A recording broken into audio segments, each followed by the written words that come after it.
त्रैमासिक परीक्षा 2023-24 का 9वीं का गणित का सेट 1 का पेपर आ चुका है। जी हाँ, बिल्कुल सुना, तो वीडियो को पूरी अंत तक देखना शुरू करते हैं। मैं ले आया हूँ आपके लिए 9th का पेपर। पूर्णांक इसका होने वाला है 75 का। 3 घंटे का समय दिया है हमारा। तो ये पेपर देख लेना आप, अगर ये एग्ज़ाम में आया तो, ठीक है ना। तो ये सेट है, चांसेस है इसके भी आने के। और रियल पेपर जब आता है ना तो मैं बता देता हूँ, इसका कंफर्म नहीं है बट देख लो एक बार, क्योंकि क्या पता ये पेपर आ जाए, क्योंकि भरोसा नहीं कर सकते ना अपन। इसलिए पढ़ लीजिए इसे भी। अगर ये आता है तो पूरा मिल गया आपको पेपर, नहीं आया तो कोई बात ही नहीं, आपका कुछ बिगड़ेगा तो है नहीं, ठीक है ना। तो सही विकल्प चुनकर उत्तर लिखिए। ये वाला पेपर हो सकता है रियल, खैर अगर रियल हुआ तो मैं आपको टेलीग्राम पे बता दूंगा। और इसके बाद भी अगर कोई सा पेपर आता है तो मैं आपके साथ ज़रूर शेयर करूँगा, ठीक है ना। तो प्रत्येक परिमेय संख्या है, तो देख लो, इसमें इसका राइट आंसर हो जाएगा भवाला, एक वास्तविक संख्या। सेकंड, एक परिमेय संख्या का दशमलव निरूपण नहीं हो सकता, तो इसका आ जाएगा अंशात अनावर्ती, ठीक है। डबल आंसर इसका हो जाएगा। अब नेक्स्ट है 256 016 इंटू ये है, तो इसका मान होगा आपका, यहाँ पे इसका राइट आंसर हो जाएगा आपको, क्योंकि ना आपको ये आना चाहिए, इनके जो सॉल्यूशन होता है ना आपको आना चाहिए। तो इसका 4 लगा दिया मैंने। तो अब बात करते हैं हम 4 वाले क्वेश्चन की, ठीक है ना। तो _2 निम्नलिखित घात का एक बहुपद है। तो क्या है बहुपद, तो आप यहाँ पे राइट आंसर देख सकते हो 0, ठीक है। अब बात करते हैं क्वेश्चन नंबर 5 की, ठीक है ना। तो शून्य बहुपद का शून्यंक है, तो इसका आपका राइट आंसर होने वाला है यहाँ पे कोई वास्तविक संख्या, ठीक है। अब बात करते हैं 6 नंबर की। x+3 की घात 3 के प्रसार में x का गुणांक है, तो आपका इसका आंसर हो जाएगा 27 दवाला, ठीक है। अब बात करते हैं प्रश्न क्रमांक 2 की। रिक्त स्थानों की पूर्ति कीजिए। तो इसकी बात करते हैं, इसका ये 6 नंबर कब का होने वाला है और ये 1st नंबर है। दोनों अक्षों के कटान बिंदु को कहते हैं। तो बताओ बच्चों क्या कहते हैं। फर्स्ट में तो देख लो आप, 6 नंबर का होने वाला है, ठीक है ना। दोनों अक्षों के कटान बिंदु को कहते हैं, तो इसका आपको राइट आंसर मैं यहाँ पे लिख के बता देता हूँ आपको, ठीक है ना। मूल बिंदु उसका राइट आंसर हो जाएगा। अब बात करते हैं हमारे क्वेश्चन नंबर 2 की, ठीक है ना। तो देख सकते हो आप यहाँ 2 वाला, y माइनस अक्ष के समांतर रेखा के प्रत्येक बिंदु की लिंग समान होती है। तो क्या समान होती है, भुजाएं होती है, तो आप लिख देना यहाँ पे भुज, ठीक है। अब बात करते हैं हमारे क्वेश्चन नंबर 3 की। तो क्वेश्चन नंबर क्या कह रहा है, मूल माइनस मूल बिंदु के निर्देशांक होते हैं। तो 0 0 उसके निर्देशांक होते हैं, ठीक है ना। अब बात करते हैं हमारे क्वेश्चन नंबर 4 की। यदि 3x बराबर 24 तब x का मान होता है, तो x का मान होता है गाइस 8 है ना, 8 होता है इसका, ठीक है। अब बात करते हैं क्वेश्चन नंबर 5 की। 2 चरों वाले एक घात समीकरण का ग्राफ फिलिंग द ब्लैंक्स को प्रदर्शित करता है। तो ये करता है सरल रेखा, ओके, हो गया आपका कंप्लीट। अब बात करते हैं क्वेश्चन नंबर 6 की। सबसे छोटी प्राकृतिक संख्या क्या होती है, अब बताओ मेरे को। तो इसकी होती है 1, ओके। अब बात करते हैं क्वेश्चन नंबर 3 की। सत्य असत्य चुनिए, ये आपके होने वाले हैं 6 नंबर के। 1 × 6 मतलब 6 नंबर के, ठीक है। अब तो पहला है अंडरस्कोर में 5 एक परिमेय संख्या है। तो आप कमेंट करके बताइएगा इसका आंसर, वैसे तो मैं बता ही दूंगा आपको, तो ये सत्य हो जाएगा, ठीक है। अब बात करते हैं क्वेश्चन नंबर 2 की। प्रत्येक अपरिमेय संख्या वास्तविक संख्या होती है, तो इसका आपको राइट आंसर यहाँ पे हो जाएगा, क्या वास्तविक संख्या होती है, ध्यान से सुनिएगा, तो ये सत्य है, ठीक है ना। अब बात करते हैं क्वेश्चन नंबर 3 की। अशून्य अचर पद की घात परिभाषित नहीं है। अशून्य अचर पद की घात परिभाषित नहीं है, तो ये रॉन्ग हो जाएगा। अब बात करते हैं क्वेश्चन नंबर 4 की। x5 माइनस x4 प्लस 3 की घात 5 है, तो इसका आपको राइट आंसर यहाँ देखने को मिल जाएगा, राइट है, सत्य है ना। 5 वाला है समीकरण y बराबर 3x + 5 के अपरिमेय रूप से अनेक हल है, तो ये राइट हो जाएगा। ठीक है, अब 6 वाला देखते हैं। 2 चरों वाले एक घातीय समीकरण रेखिक समीकरण कहलाते हैं, तो ये हो जाएगा अपना राइट कहलाते हैं। ठीक है ना। अब बात करते हैं हमारा प्रश्न क्रमांक 4 की। यहाँ आपका होने वाला है सही जोड़ी बनाइए। ठीक है ना, तो इसका आपको फर्स्ट आंसर हो जाएगा। फर्स्ट वाला क्या कह रहा है क्वेश्चन, तो -3 -4, तो इससे आपको मिला देना होगा 12 को। ठीक है, तो क्वेश्चन नंबर 2 को मिला देना होगा आपको डी से। क्वेश्चन नंबर 3 को मिला देना होगा 8 - 1/3 को आपको मिला देना होगा 1/2 से, ई वाला है।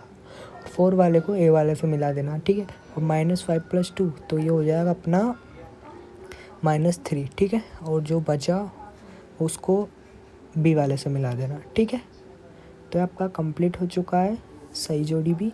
अब आता है हमारा प्रश्न क्रमांक 5। ठीक है, निम्नलिखित प्रश्नों के उत्तर एक शब्द या एक वाक्य में दीजिए। तो फर्स्ट वाला है हमारा a⁴ का मान कितना होता है, तो आपको पता होना चाहिए कि कितना क्या होता है इसका फर्स्ट का मान। तो मैं आपको बताता हूँ यहाँ पे, है ना। तो यहाँ पे हो जाएगा -1। ओके, कंप्लीट है आपका 1। अब सेकंड है एक द्विघात बहुपद का उदाहरण दीजिए। तो द्विघात का उदाहरण आपको पता ही होगा, यहाँ पे x² + bx + c। ओके, अब बात करते हैं हमारे थर्ड वाले की। रेखिक बहुपद की घात क्या होती है, तो रेखिक बहुपद की घात क्या होती है, तो यहाँ पे देख लो आप, ओके। अब बात करते हैं क्वेश्चन नंबर 4 की। ऐसा बहुपद क्या कहलाता है जिसके सभी गुणांक 0 हो, ध्यान दीजिएगा, है ना। तो उसका हो जाएगा 2 0, है ना। ओके, 0 बहुपद। ओके, अब बात करते हैं हमारा नेक्स्ट क्वेश्चन की, 5 वाले की। 100 घात के एक पदी का उदाहरण दीजिए। तो आपको इसका राइट आंसर लगा लेना होगा गाइस, यहाँ पे x⁴ 100। ओके, अब बात करते हैं हमारे क्वेश्चन नंबर 6 की। भिन्न -1/10 7 का दशमलव क्या होगा, तो 0.142 माइनस। ओके, अब हमारा प्रश्न क्रमांक 6, 3 और 4 के बीच 6 परिमेय संख्या ज्ञात कीजिए। ओके, तो फर्स्ट है हमारा 64 1/2 और सेकंड है आपका 32 1/2। ये अथवा में आपका 2 नंबर का हो जाएगा। ठीक है ना। ओके, तो देख लो आप यहाँ से। ओके, सोल्व कर लेना आप। मैं इसको का सोल्व करूँ, जगह दिख रही है आपको। प्रश्न क्रमांक 7 कहता है सचिन ने 255 किलोमीटर की दूरी बस से तथा 648 किलोमीटर की दूरी ट्रेन से तय की। तो यात्रा में तय की गई कुल दूरी, तो इसमें आपको दूरी ज्ञात करनी है ना। तो आप दूरी ज्ञात करके सोल्व कर लेना। सेकंड है नीलिमा ने रुपये 2325 की साड़ी एवं 2340 रुपये की शाल खरीदी। बताइए नीलम ने कितने रुपए का सामान खरीदा, तो आपको ज्ञात करके बता देना, है ना। अब प्रश्न क्रमांक हमारा 8, 5483 में कितना जोड़े कि 5785 प्राप्त हो। ये 2 नंबर का होने वाला आपका, तो ज्ञात कर लेना, बहुत सरल है।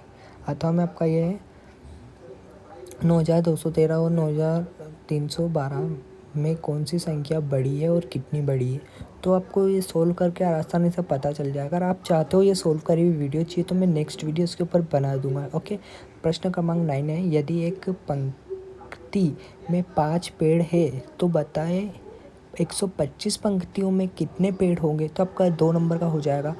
और 6493 में कितना जोड़े कि 6795 प्राप्त हो जाए, तो देख लेना आप, है ना।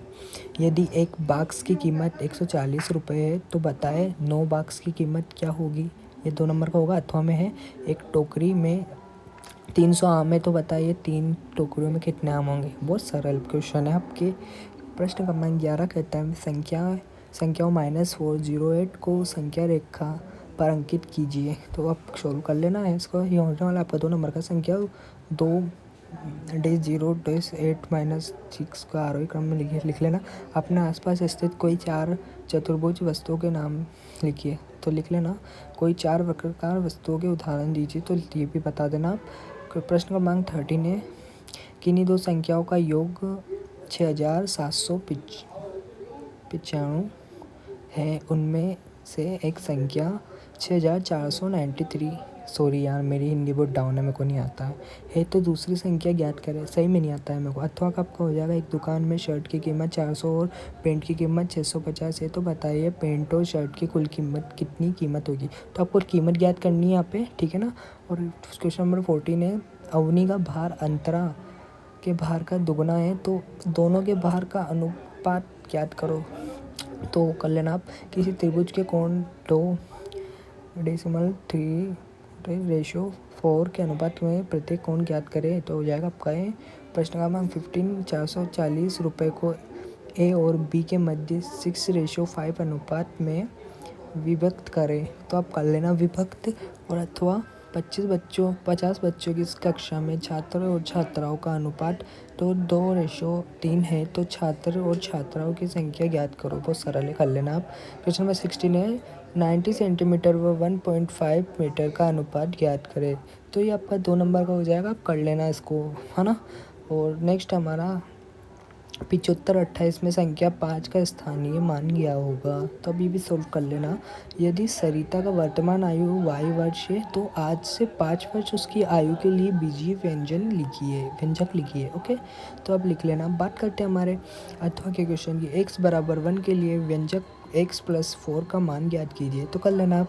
ओके, अब बात करते हैं क्वेश्चन नंबर 18 की। 100 को 7:3 के अनुपात में बांटिए। तो आप बांट देना इसको, बहुत सरल है, कोई दिक्कत वाली बात नहीं। अथवा दुकानदार एक पेन 45.25 में खरीदता है तथा उसे 55.75 रुपये में बेच देता है, तो उसकी कितने रुपए का लाभ होता है। मतलब 75 में 45 में खरीदता है और 55 इतने में बेचता है, तो उसको लाभ कितने का होता है आपको ज्ञात करना है, ठीक है ना। ओके, अब प्रश्न क्रमांक 19 है, एक शर्ट का मूल्य 500.750 है, तो दुकानदार इसको 25.75 की छूट पर देता है, तो शर्ट को